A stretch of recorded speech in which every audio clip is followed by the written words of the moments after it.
Do you guys remember Battletoads? That one really difficult NES game that people talk about constantly? Yeah, you probably don't remember it a lot, do you? I love Battletoads, however. It's easily one of my favorite video game franchises ever, mainly because of how consistent the games in the franchise are. But it seems like people have forgotten about this series, and I'm gonna find out why. I think it's mainly because the 2020 game sucked balls, which is a real shame. The 2020 Battletoads game had a lot of potential. It's just that the writing was, something. Suck my frigging butt, you backstabbing punks! Chug my dump truck, you stinky wimps! Beep, beep, garbage butt backing up! That happened, and we all let it happen. Let's talk about the other games in the Battletoads series, to just give a perspective of what the series was like before it eventually crashed and burned with the 2020 game. Alright, let's pop this thing in. Alright, so the story of Battletoads is that the Dark Queen has kidnapped your friend Pimple and Princess Angelica, and you gotta go beat her up. That's it. Storytelling at its finest, I see. Now, as most people know, Battletoads' first two stages really give a bad sense of security because unlike the rest of the game, they're piss easy. Well, the same could be said about the Turbo Tunnel, but I haven't gotten there yet.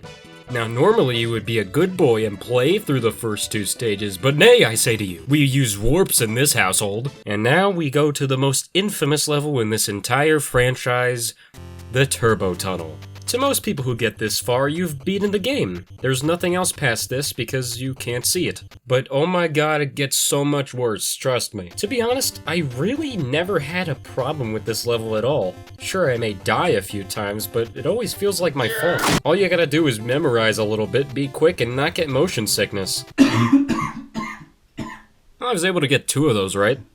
Next level, Arctic Caverns, Nice to meet you. or as I like to call it, I've fallen, and I can't get up! this level is a side-scroller, not in a 2.5D perspective, which introduces us to the crouch, which I unfortunately messed up using every single time these snowball-throwing snowmen appeared.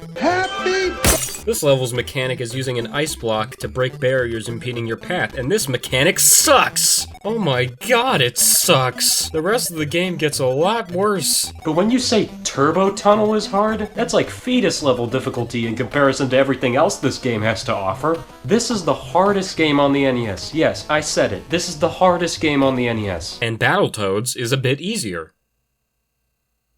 Oh, I'm sorry, Battletoads Arcade is a bit easier. So apparently there was a Battletoads arcade game at one point, and personally I think it's one of the best games in the series. Instead of going for a hip Saturday morning cartoon sort of style for the combat, Rare decided to take the liberty of jamming in as much violence as they could. This game could have gotten a home console port, but the violence held it back tenfold. Personally, I don't really mind a lot of the violence. I think it really fits the Battletoads style. To me, Battletoads has always been the more grungy, teen-oriented game series. However, Battletoads for the arcade performed horribly, which led to the 26-year hiatus for the series, eventually which was broken by the 2020 reboot game. The game's story revolves around the usual business for the franchise, with Pimple, Rash, and Zitz teaming up to stop some intergalactic threat from the Dark Queen. Combat here is about the same as well, still using big cartoony fists and weapons to smack around enemies. However, just like the NES game, Battletoads for the arcade only uses 2 buttons. One to jump and one to do every other attack. Yes, the human essentials. Personally, I think this is what really brings the game down a peg for me. I'm used to pulling off crazy combos in these kinds of games, like in River City Girls. And when the game does the combos for me, it just feels like the game is holding my hand throughout the whole thing. Music is pretty good though.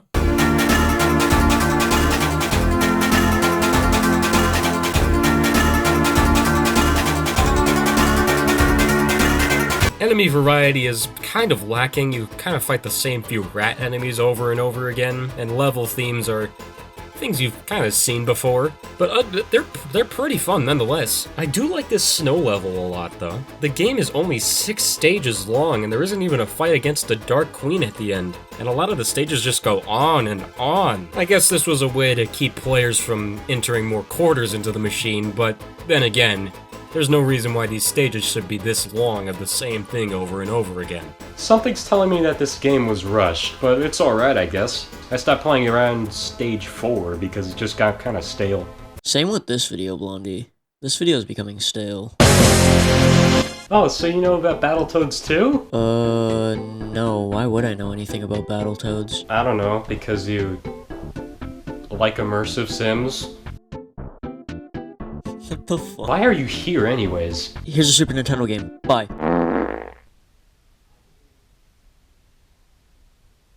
Battletoads and Battle Maniacs. I don't think I've played this one, so maybe it could be the best Battletoads game. Let's find out. And here we are, the first level, and I just gotta sit here and say, what is going on here? Where does this take place? The gates of hell? This is a bit of a strange setting for the first world, don't you think? Imagine if you picked up a Mario game and it started you in the final level. Wouldn't that be strange? This level is pretty much just a better version of the first level from the NES game, except this time you're fighting these skeleton-looking dudes. Combat in this game couldn't be more similar to the NES game either, still only using 2 buttons to do everything. But this level alone let me know fast that this was meant to be played with another person. There's lots of cheap sections with tons of small enemies that hit you back to back, and your limited number of attacks just aren't good enough to take care of them well. Something tells me that this game is gonna kick my butt and I'm gonna have to stop maybe halfway through. After you get your way through this level and its boss, you're sent to yet another vertical auto-scroller level. And this is pretty much just a better version of the second level from the NES game. This is so weird. Are all of these levels just gonna be remakes of the NES ones? Oh hey, the Dark Queen's in this game. That's pretty cool. Goddamn right. Next level is a bonus stage, featuring your Toad zooming through this Deltarune-looking area, collecting bowling pins. Okay. This is actually a pretty fun minigame and offers a good challenge, too. It's a really good way to nab some extra lives, and this music, oh my god!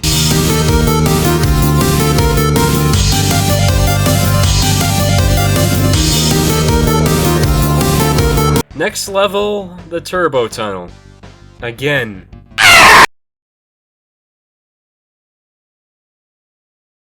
No, thank you.